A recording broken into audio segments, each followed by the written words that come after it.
Assalamualaikum warahmatullahi wabarakatuh. Perkenalkan, nama saya Mustika Putri Utami, NIM 201221177, kelas BKI 3E.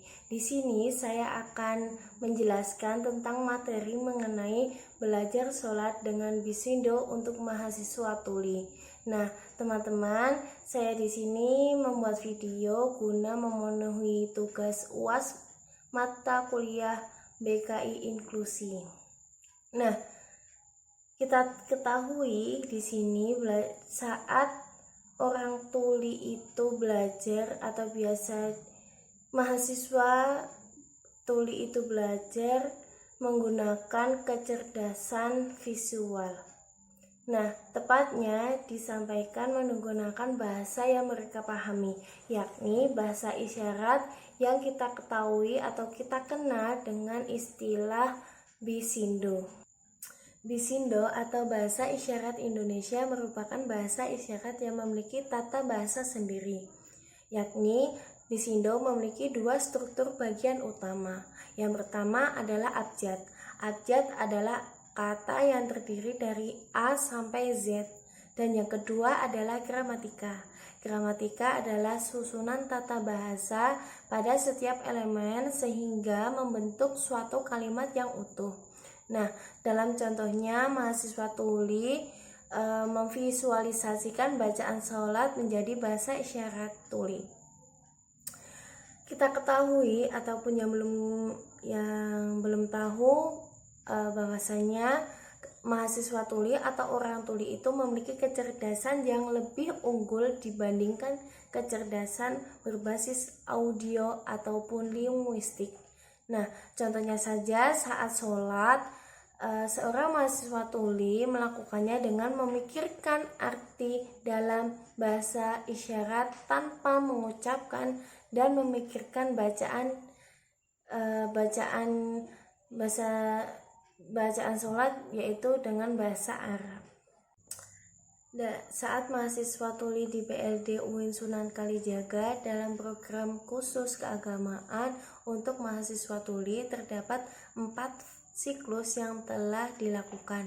Nah, siklus yang pertama adalah mengenalkan dan memahami istilah-istilah dalam rakaat, seperti istilah rukun, istilah syarat menjadi makmum, istilah syarat menjadi imam, terus istilah dalam sholat, dan lain sebagainya.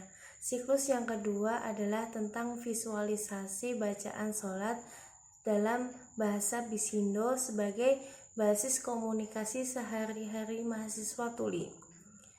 Fase atau siklus yang ketiga adalah mengenalkan dan mempraktikkan syarat sah sholat untuk orang muslim dan mempraktikannya dalam kehidupan sehari-hari dengan gerakan sholat. Dan yang terakhir adalah siklus keempat. Siklus keempat ini memuat tentang mengetes hafalan dan materi ibadah saat puasa Ramadan, dan hanya fokus atau berfokus saja dalam bacaan sholat. Nah, teman-teman, dapat kita rumuskan atau simpulkan bahwasanya hal yang terpenting mahasiswa tuli saat pembelajaran adaptif dalam kelas adalah aksesibilitas dan komunikasi. Nah, komunikasi mahasiswa tuli yang menggunakan bahasa isyarat Indonesia atau biasa dikenal dengan istilah Bisindo merupakan bahasa utama dalam pembelajaran dan konversi bacaan sholat berbahasa Arab menjadi Bisindo. Dengan demikian akan berpengaruh terhadap hasil pembelajaran mahasiswa tuli. Kita ketahui bahwasanya mahasiswa tuli itu unggul dalam hal visual dan lemah dalam hal linguistik. Nah, jadi Bisindo itu akan mempermudah mahasiswa tuli dalam hal pembelajaran serta mengenal bacaan sholat dan memahami bacaan sholat. Seperti dalam pelaksanaan program khusus keagamaan untuk mahasiswa tuli. Di situ sangat minim dan belum tahu mahasiswa tuli itu mengenai hal ibadah, terlebih tentang ibadah sholat. Nah, padahal di dalam lingkup tersebut merupakan hal keagamaan yang merupakan wajib atau harus dipegang teguh untuk manusia. Tetapi masalah tersebut itu dapat kita pecahkan ataupun kita atasi apabila dalam hal pembelajaran menggunakan bahasa isyarat Indonesia ataupun biasa disingkat dengan Bisindo. Nah, di dalam pembelajaran mahasiswa tuli itu diatur dengan adaptif dalam hal materi, media, strategi sesuai kebutuhan mahasiswa tuli, serta terjalinnya komunikasi yang positif dan baik antara peserta didik dan pendidik akan meningkatkan atau mempercepat proses pembelajaran mahasiswa tuli. Nah, di situ kita saling membantu dan saling berkomunikasi, tidak ada yang satu lebih ataupun yang satu kurang, maka satu harus cukup, satunya harus cukup, maka akan terjalin dengan baik sehingga mahasiswa tuli itu bisa belajar dengan baik. Selanjutnya saya akan membahas tentang materi difabel dalam Al-Quran. Konsep difabel dalam Al-Quran adalah bagaimana pandangan dan sikap Al-Quran terhadap difabel. Seperti Quran Surat Al-Hujurat ayat 13, bahwasanya Allah itu menciptakan manusia dari laki-laki dan dari seorang perempuan. Nah, dan ia menjadikan berbangsa-bangsa dan bersuku-suku agar kamu saling mengenal. Nah, Allah juga mengatakan bahwasanya orang yang paling mulia di sisi Allah adalah orang yang paling bertakwa. Ayat tersebut juga menjelaskan tentang kesamaan asal-usul manusia yang menyatukan seluruh individu. Allah menciptakan keragaman yang dimiliki manusia agar manusia itu saling mengerti, saling menghargai, dan saling memahami.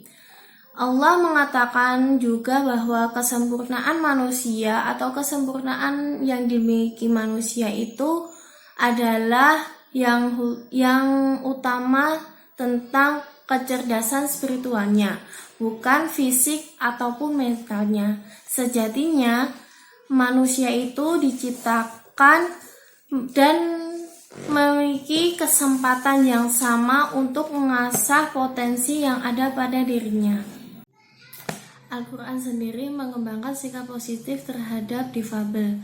Contoh saja, Al-Quran mengembangkan akomodasi khusus sehingga mereka dapat beribadah seperti yang lainnya. Bahwasanya Al-Quran itu mempertimbangkan kemampuan dan kondisi seseorang, terlebih untuk kaum difabel. Contoh saja saat mereka dalam melakukan ibadah sholat. Pelaksanaan sholat dapat dilakukan sesuai dengan kondisi masing-masing dan kemampuan masing-masing seorang difabel.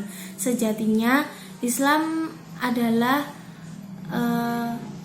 agama yang mempermudah umatnya dalam hal beribadah dan tidak mempersulit keadaan seseorang. Demikian yang dapat saya sampaikan. Apabila ada salah kata ataupun perbuatan, saya mohon maaf sebesar-besarnya. Semoga ilmu yang dapat saya sampaikan dapat bermanfaat bagi kita semua. Terima kasih. Wassalamualaikum warahmatullahi wabarakatuh.